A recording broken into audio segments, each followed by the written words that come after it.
This is the Scary Alvarez podcast. Welcome aboard. Appreciate it. I'm Scary Alvarez, Wine Island enjoyer, Sherry Wine destroyer, Jake's grandpa, Cindy's plus one when she'll have me. And I'm here with the Wisco Fanatics, Jake and Tyler. We've had them on before. I believe the last time y'all were on, it was sort of a downbeat basketball show. I think we were kind of concerned about whether Wisconsin might win another game in the Yep. latter point That of was like the last 20. January. That would have been this January. Yeah, Somewhere around it there. was. Y'all remember that it was a bit of a downslope. I think we had lost maybe 6 of 7 or 5 of 7 at that point. And as we all know, of course, that ship was righted until it wasn't. We'll leave basketball because I have some real excitement for the basketball team this year. So we'll have another basketball show as we go. But today, welcome you all aboard for talk about Wisconsin football, and we picked a good week to do that. I think after the Wisconsin won its third straight game, this time against the Northwestern Wildcats down in a jerry-rigged field hockey stadium, 19 feet from Lake Michigan. But it's fun. I was down there myself actually, and that's probably we could talk about that. They had to build a suite for me. It's a few hastily constructed like IKEA press box seats, and they actually had to construct a separate one for me and my lovely bride Cindy. But we had a good time. We choppered in and to the roof of the basketball facility and kind of shimmied down. It was great. But anyway, Wisconsin with another, wasn't perfect, but pretty impressive 23-3 win over the Wildcats. And that's their third straight win. Of course, they took care of business against Rutgers and before that, Purdue. And so I'm going to ask both of you, and Tyler, you can kick it off here. What have you liked the most about the last 3 weeks for the Badgers and why?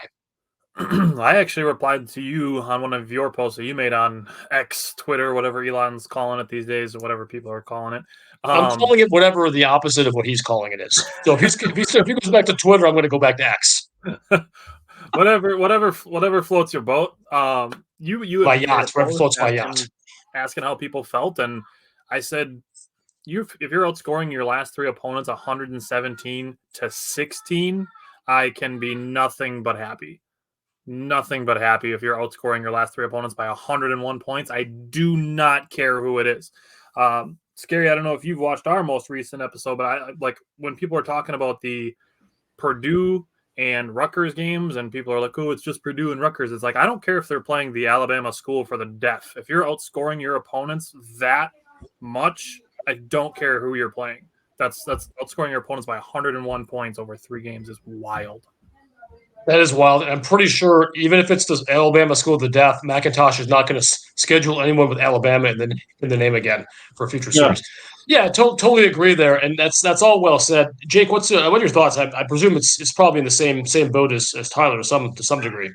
So the flip got switched a couple of weeks ago, and everybody was complaining about the air raid offense or the lack thereof, right? So Wisconsin's kind of reverted back a little bit to old Wisconsin ways, winning time of possession, converting on third downs. They're 50%. They're 20 of their last 40 on third downs on offense over the last 3 weeks.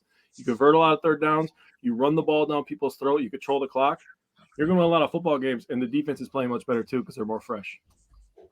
Yeah, that's all true. And we don't have to go into this topic on this show, but one of my recent skull sessions was the phenomenon of people. It's not a majority, but it's a solid group that are kind of the never fix, the people that are never happy with whatever happens now. There's some old journalists that kind of fit the mold of that, but it's just an absolutely strange. And every week I look and I expect to see a fan base that's maybe not 100% happy because no game is perfect, but are united in saying, "Holy crap, we fear Northwestern road games. How cool to beat them! Yeah, it wasn't a perfect game, but it was still pretty fun." And there's still naysayers. And if you're naysayers in this extent that we don't think Wisconsin's good enough to beat teams like Penn State and Oregon, and here's why. I'm not going to quibble with you. It's fine. I mean, we could have a different opinion on that, but I think it's more just like there's a certain segment who will say they're not happy or try and find the worst thing they can find, no matter what happens. I'm not imagining that, right? That exists out there. That's definitely a thing, and I think I've said this like. Even after 3 wins, like obviously you still have the look at the opponent people, but it's to me It's people that are wanting to hold on to their old opinions instead of just being like, you know what, I was wrong. Like, they look way better over the last 3 weeks. And it's not a hard thing to do. And honestly, I respect you more if you like admit like, hey, they look better than I thought they did. Because if you look at just the first 2 games of the season, when they're winning closer games than they should have been based on people's perceptions, and people are like, oh, the Wisconsin is barely a MAC team and saying stuff like that. And now they're not just beating Big Ten teams, but they're dominating Big Ten teams. Like, we said it on our show. Like, I said it a bunch of times. Wisconsin and Rutgers going into that game were evenly matched in almost every single way.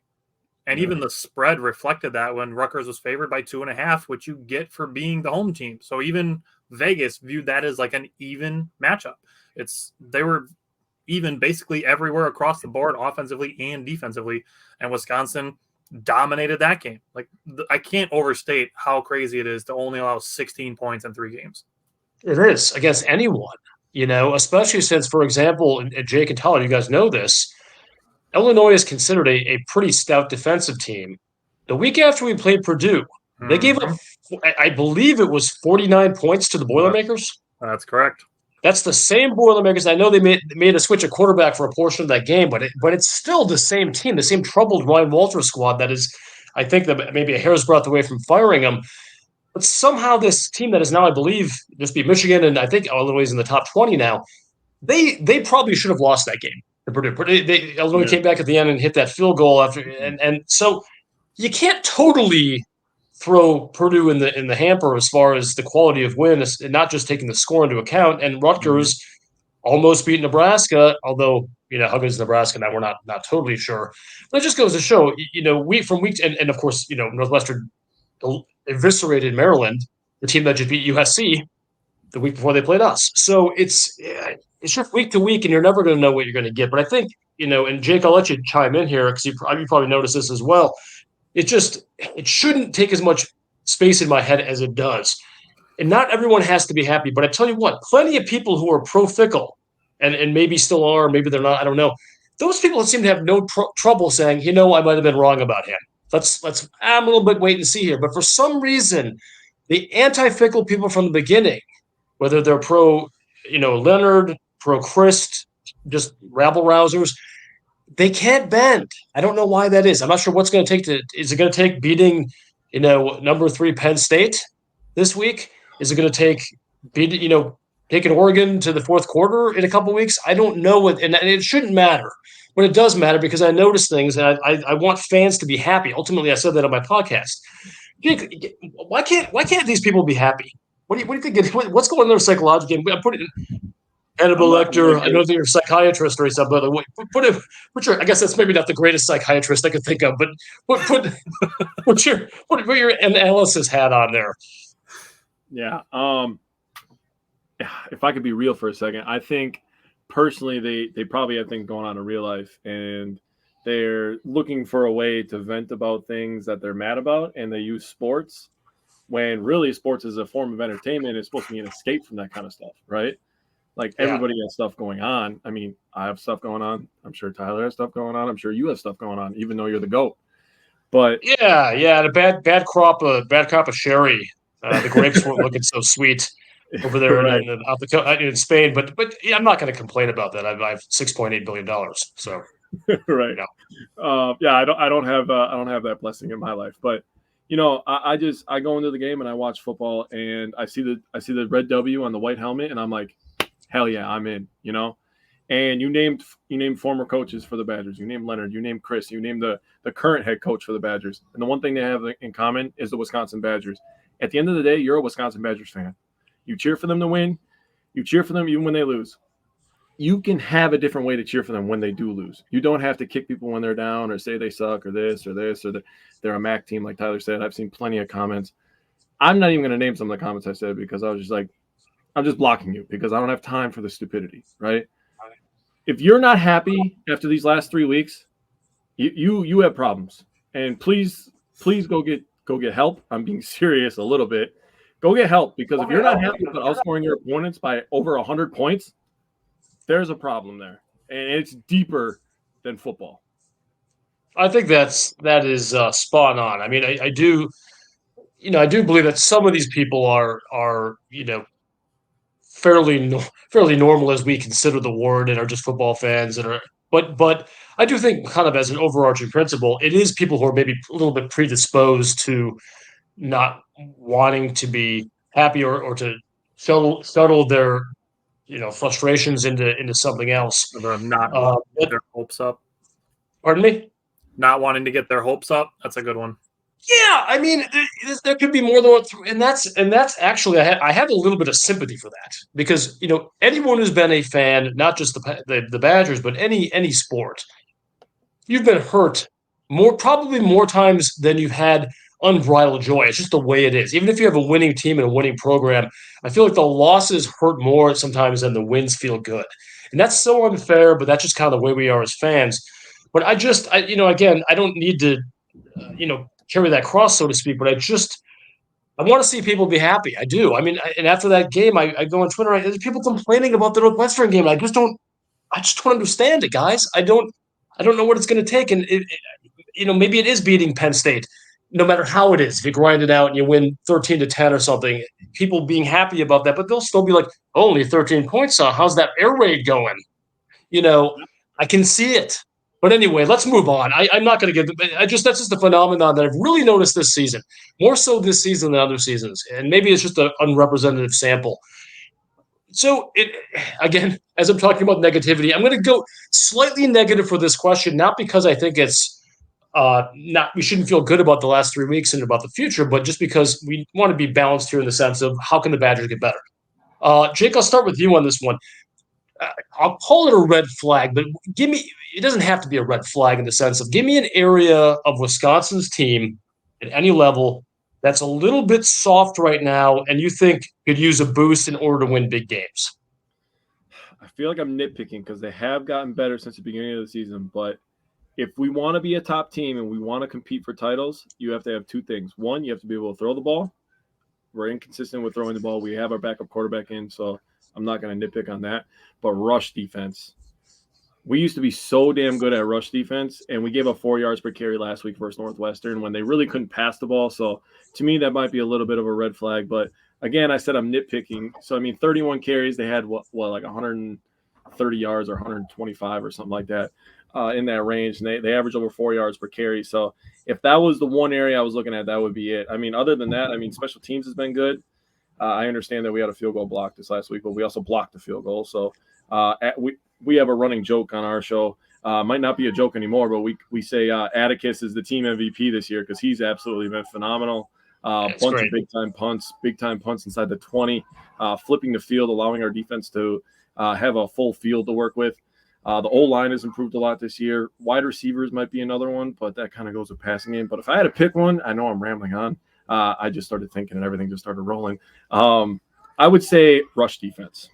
Okay, I get that. And again, this isn't to push back on that because I understand. I do think it has in fits and bursts been improving. Yep. I would say that much. And certainly Thomas, the transfer from Arkansas, he is a different player than he was week 2 against Alabama and against you. Yep. And I understand some of these teams aren't as good offensively, but he's really, really coming into his own now. Hills is certainly showing some stuff. I would say that the D-line has actually been a little bit better than I was expecting it to be after JTJ went down. Thompson, I really was concerned about that. And I think they're showing something. Now, is that good enough to beat a team like Oregon and Penn State? That remains to be seen. But I do understand we're going to need them to be better. Even if they've been improving, they have to be better. Tyler, what area or areas do you think we could punch up a little bit? So I agree with your assessment on Jaheim Thomas. He's getting better week to week. I've been kind of calling for it the last 2 or 3 weeks to see Jake Chaney improving, and I think he's also improving. But to me, the one thing that even in these wins that I could still stand to see better, and to use your point on if they're going to beat Penn State and Oregon, and I'll even throw Iowa in there because they still just play defense, it's Braden Locke's decision-making for me. He's got 3 or 4 throws a game where he seems like he's trying to force the ball somewhere, and it seems once or twice a game that they end up in the hands of the defense. So for me, it's just just a couple of those throws where Braden Locke's just got to either take the check down, throw the ball away, or maybe even tuck and run, which we've seen him be actually kind of decent at over the last couple of weeks. So just a little bit of that Braden Locke decision making, because we're going to talk about this on Wednesday. If the Badgers are going to beat Penn State, Iowa, and Oregon in the next 3 weeks, Braden Locke is going to have to be at his tip-top ceiling the entire time. Yep. Agreed. And I don't want to pile on Locke because he's and I think he has gotten better. Certainly, obviously, since the first game he went in, and you see flashes of real kind of classic Wisconsin. I don't want to say game manager. That's such a derogatory, but you know what I mean. The guy who can make some plays, keep the chains moving, make a decent throw downfield. I like his downfield passing. It's been a lot. I think it's been better than we've seen in a couple of years. But just that one oof moment you're going to get almost every game, and I audibly gasped from my hastily built suite at the Northwestern field at that interception. There wasn't anyone within 10 feet of it, and I don't know. I know what he was trying to do, and no one was madder at Braden Locke than Braden Locke was after he released that ball, and he's just trying to be a competitor. But I will say this about Locke. I didn't see one iota of confidence issues after he did that. He just seems like he's got the head and his shoulders where he doesn't get flustered for the next play, and that's really important. I mean, not to compare him to Jordan Love. Obviously, many obvious reasons. Love has made far more bad throws this season than you'd like to see from your franchise quarterback. But he comes back after the next one and makes 2 or 3 or 5 plays that are just amazing. And so again, it's not comparing the two guys. I'm just saying you have to have a short memory. I think Locke has the short memory that Jordan Love has.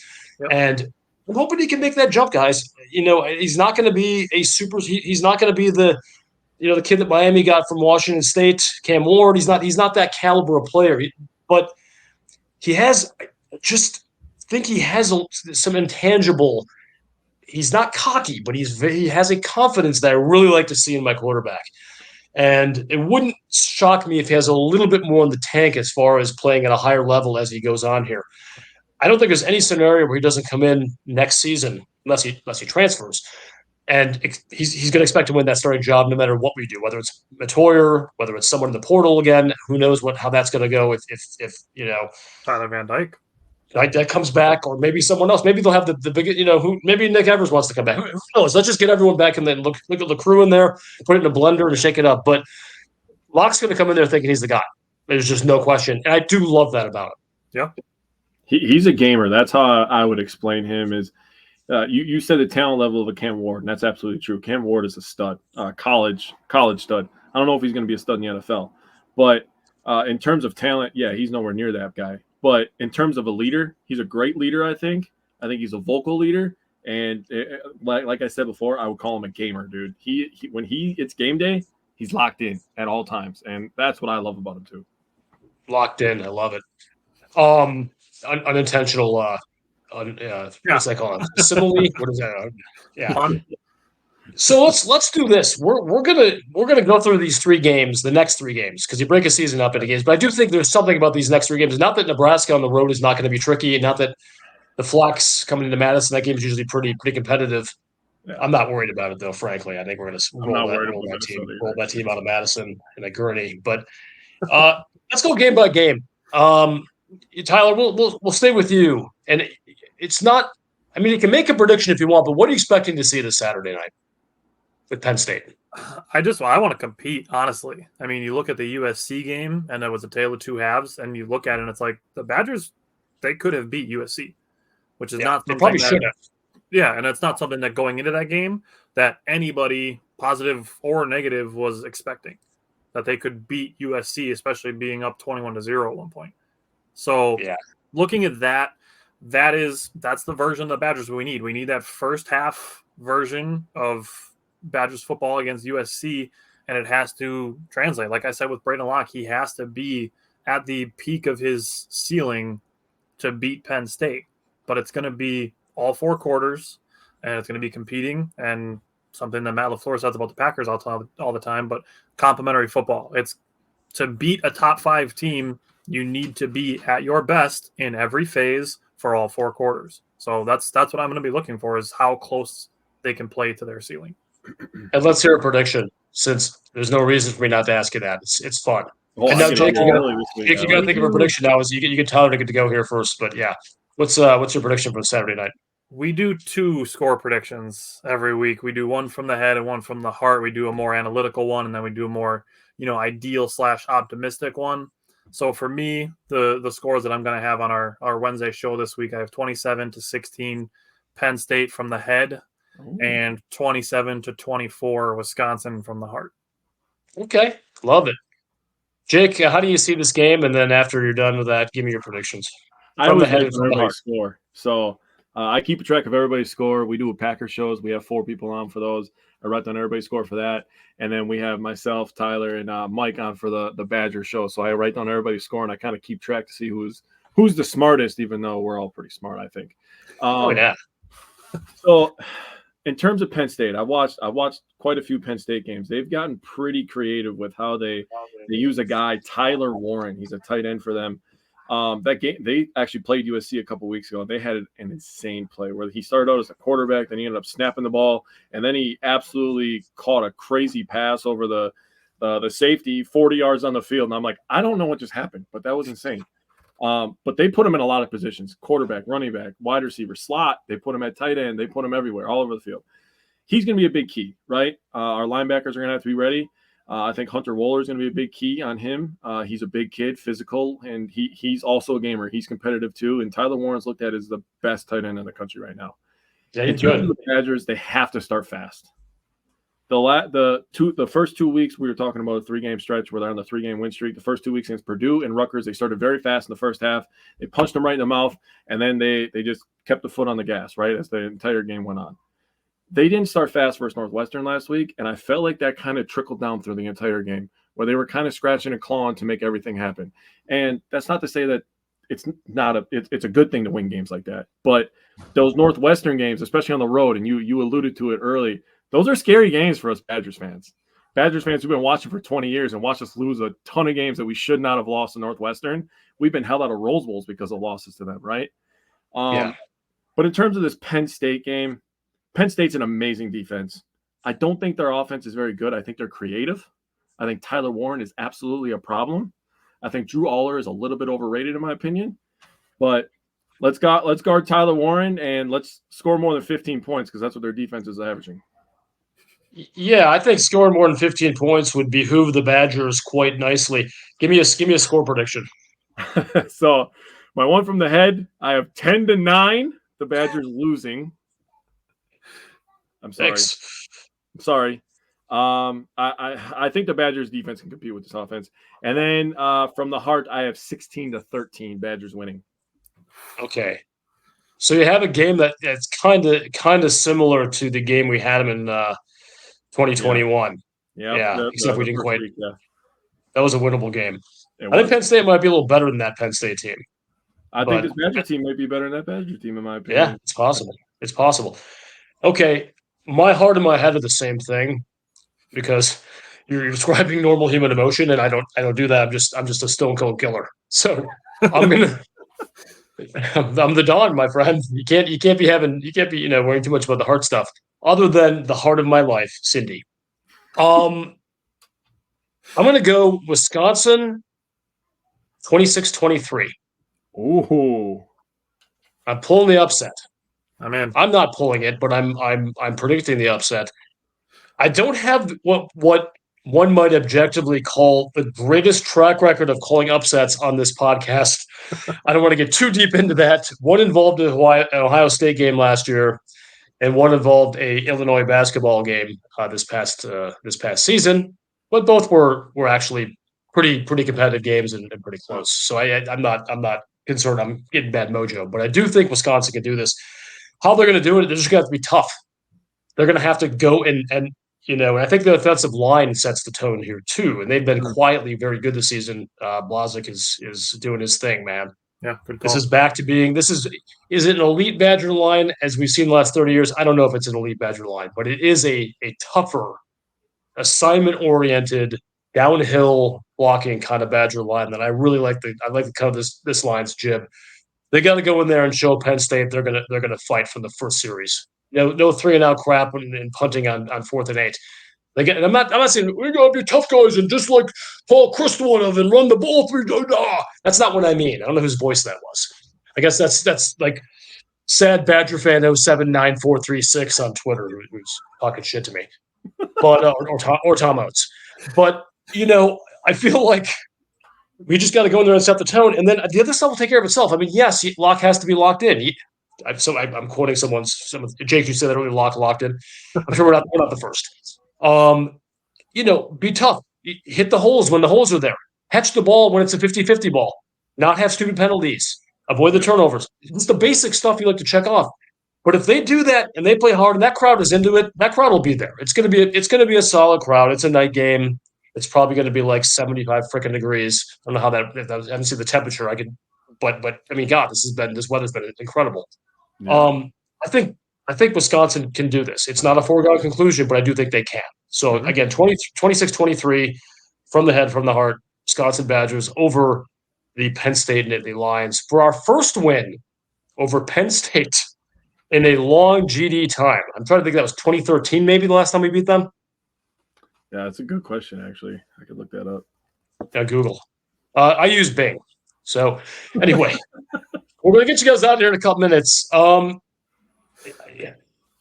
guess we'll go from this game. I'd love to have you guys. We'll do more. We'll leave Iowa and Oregon off the table for right now. I know I was going to talk about all 3 of those games, other than to say, can Wisconsin? Is there a glimmer of a chance to beat Oregon? You guys see it? I mean, you look at the beginning of the year, they looked a little shaky. It seems like they've figured things out, but I'm never going to say no, that there's no chance. But I think if we're just talking chances, I think the Badgers have a better chance to beat Penn State than they do to beat Oregon. Great. But it would go very well to beat Penn State and Iowa heading into Oregon for confidence. Yeah, I agree with it. Jake, can we?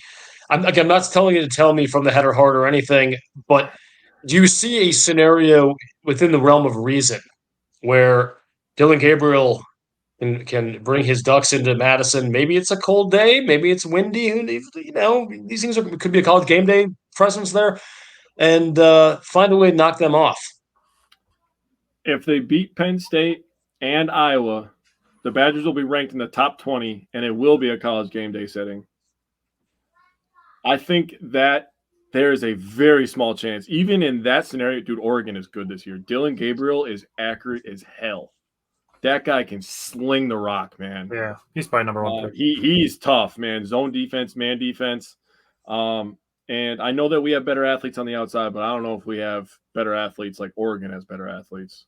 I don't even remember the kid's name, number 7, the wide receiver for Oregon. That kid is a star in the waiting, in my opinion. I would say if I had to put a percentage on it, I would say probably like a 5% chance.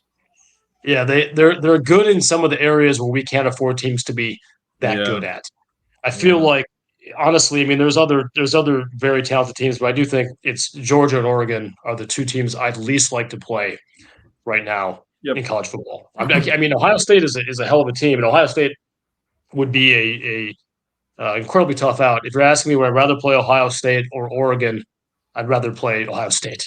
I just think Oregon, as Wisconsin's team is comprised currently. Yeah, it's just I'm just thinking about Gabriel with that team, but I kind of that could Jake. There is a chance. There's a mathematical chance they can do it, and I would like them coming into that game off 1 or 2 big wins. I mean, even if somehow they dropped one at Iowa City, if they could beat Penn State, that's still a really, really solid team coming in with a 6-3 record, and who knows? All bets are off. But anyway, I'm excited about this team again, and I never lost faith. I will say after the USC loss, I did a show, and I said, how many wins do you think these Badgers can get? And I said 6, and people were telling me I was insane for saying that they would get 6 wins when they were 2-2. Last question. How many wins do you think this team can have? I know we obviously it's going to depend on what happens in those games, but if someone said, give me a number right now, you're setting the line, what do you say? I'd say, God, I'm going to say 9. You say 9? I'm going to say 9. This guy right here, 9 wins. I love it. I just that's because if you do the math, that's 4 to 5, which just means you're doing some some damage. Okay, Tyler, what do you got?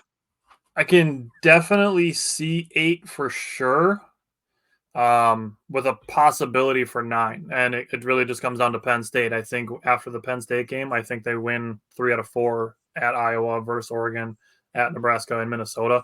I think 3 of those 4 are wins. And if you can beat Penn State, that's another one. So 8.5. Can I hedge? Can I say 8.5? Why not?